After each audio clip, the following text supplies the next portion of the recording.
Hello everybody, this is my presentation for our final project. I chose to go with Cocoliztli epidemic. Chose this topic based on the fact that I've never heard of it, and I was really interested in learning about something new that I have never even knew existed. So let's get into it. So what we'll be covering today. So first, what was the Cocoliztli epidemic? Kind of just a little rough background of it, how the disease is defined, symptoms and changes of the disease, the treatments at that time, and how it is viewed today.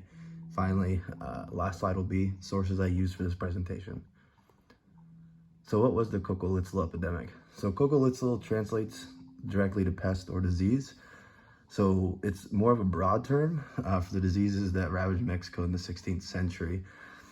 So throughout this time, the epidemic themselves, the disease that caused these, there was a lot of mystery surrounding them because this disease has never been seen before this time, and so physicians and providers were very confused as far as what the disease actually was that was causing the epidemic.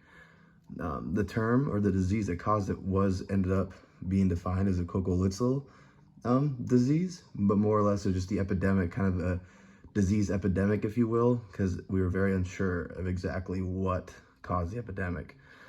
So the worst epidemic occurred in 1545. There was also another one, I believe, in 1570 something, which on the next slide we will see exactly when those dates happened or when it happened. So like I said before, they weren't exactly sure what the disease was, but they were able to lump it together in the group of viral hemorrhagic fever, based on the symptoms that it presented with, or patients presented with. As far as the transmission, rodents are believed to have been the transmission vectors. That's back then that wasn't the idea, but however, nowadays, just looking at history and looking at different experiences from patients and from physicians at the time, we were able to determine, or at least guess, that rodents were the vectors and what caused the transmission of this disease. So drought, Spanish conquistadors, and disease. The reason I brought this up or want to talk about this is just kind of important to kind of take what events were going on at the time in Mexico to maybe further the idea of where this disease came from, to have a little more background on it. So during this time, especially in 1545 and also later on in the 16th century in the second epidemic, there were huge droughts at those times. Especially in 1545, there was a drought that was starting in Canada. It was all the way from Canada to Mexico. So this drought was affecting huge area of land. And so what was thought of why, or one of the reasons why rodents are thought to have been the vectors, was during this drought, a lot of these rodents were running out of water. And so in their search of moving from lower ground to high ground to find water, they ended up finding, cities or more populated areas to where there are water, but then also more people. And so the idea that we have all these people with all these potential vectors in such close proximity is just the reason why this disease spread like wildfire, or at least so we think. And also, researchers have found that studying tree rings based on or around those areas that were heavily hit, they're able to kind of see where the drought occurred and as far as what years and how long. So this is just a kind of speculation to back up some of the theories on this disease and how it spread.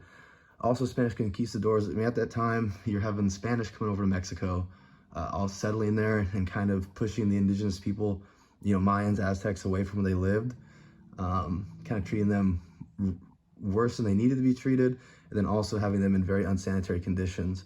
So just the fact that the unsanitary conditions mixed with these people from Spain coming over, these settlers coming over with their own diseases as well that the indigenous people in Mexico have never seen, that's kind of makes this perfect storm of people getting sick, contracting different diseases.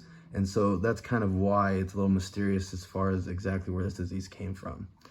To finish with this slide, population loss was huge. It was very significant in Mexico, and it rivaled that of the bubonic plague as far as numbers go. So here's a picture, if you guys want to pause it and look at it a little further, but it's the kind of population collapse in Mexico throughout the 16th century. So the 1520 smallpox epidemic was when the settlers from Spain came over, bringing smallpox and other diseases that the indigenous people have never been exposed to.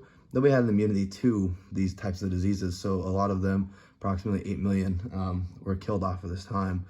As we go further on, that 1545, at the worst Cocoliztli epidemic, you can see 12 to 15 million deaths. But then also in 1576, it made somewhat of a comeback, and they had another epidemic from this disease. Even though the numbers aren't still the same, proportionally, it is still almost the same percentage as deaths at the second epidemic compared to the first. So they're both equally as bad. So how is the disease defined? So Cocoliztli is, like I said, a broad term, and it's kind of confusing, and I'm hoping I'm explaining the best way I can to you guys. But Cocoliztli is just the term for disease, since nobody at the time knew exactly what it was. And the fact that nobody could determine what this disease that was causing the epidemic was, most of these physicians, and especially the Spanish settlers, named it Cocoliztli, or just kept using that term to describe the disease. The disease affected the native populations much more than the Spanish population. So there's thought that maybe it was from the Spanish that brought it, possibly, but at the same time, there was never a disease like this in Spain or in Europe or anywhere else in the world at this time. So the outbreak was thought to have originated in the valleys of central Mexico. So kind of back to the idea that these rodents that lived in these lower elevation places in Mexico, where there were plenty of water resources to live off of, when these droughts hit, a lot of those rivers, a lot of those natural water sources dry up. So now these animals must move on to try to find other water sources and other supplies. So in turn end up in higher populated areas, spreading the disease even more. Like I said earlier, diseases are lumped together with viral hemorrhagic fever category, such as other ones compared with yellow fever, typhus, hantavirus, viruses in that category. So this is just kind of how a patient would present throughout different years, and kind of what we thought, or they thought the disease was. But just kind of a good reference side, just to kind of see exactly what the diseases at these times were, or at least what they thought they were. So symptoms and how the disease changed throughout the epidemic. So symptoms mirror those of yellow fever, measles, and typhus. Here's a list of the exact symptoms based on accounts or first-hand accounts during that time. I mean, if you ask me, they all sound pretty miserable.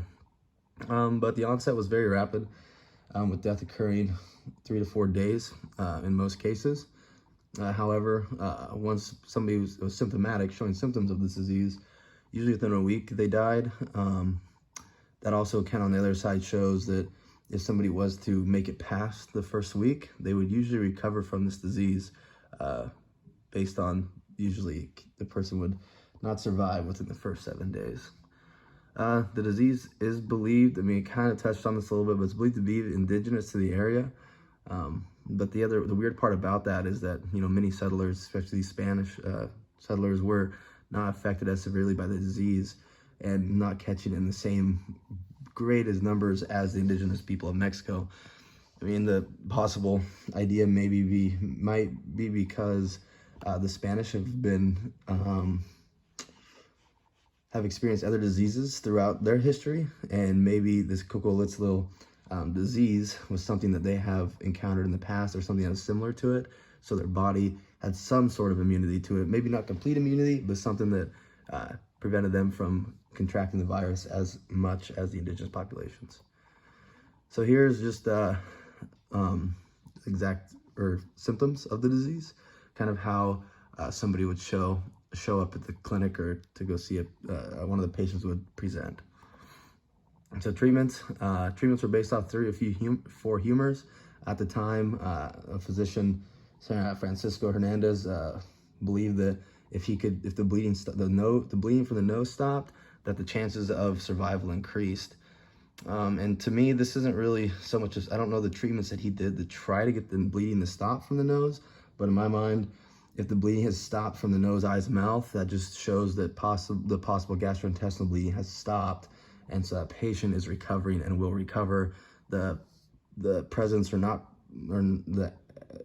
absence of the bleeding from the nose would more just be an observation, not so much an observation of how the patient was doing internally. So no bleeding, the patient's probably doing a lot better than how they would be if they were bleeding from those orifices.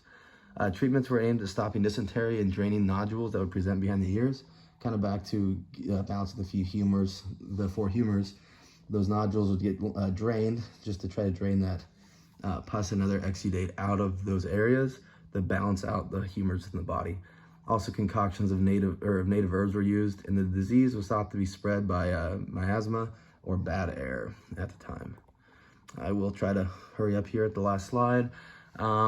There's a lot of mystery of where the virus came from still. However, there are some theories and some facts that we're getting closer to determining exactly what the virus was.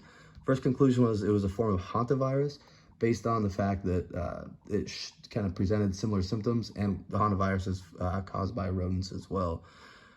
It is tough for researchers to determine the pathogen that caused the disease with the little information they have from the time. However, researchers were able to use genome mapping from DNA samples in hard-hit regions to determine what pathogens were prevalent, and one that they came across was a rare strain of Salmonella enterica was identified. So now the disease is kind of linked back to being thought to have been caused by the Salmonella strain. My last slide here, my sources. I apologize for going a little bit over, be a little bit long, guys, but I hope you guys learned something from this presentation. If there's anything you have questions on, please feel free to let me know, and I will do my best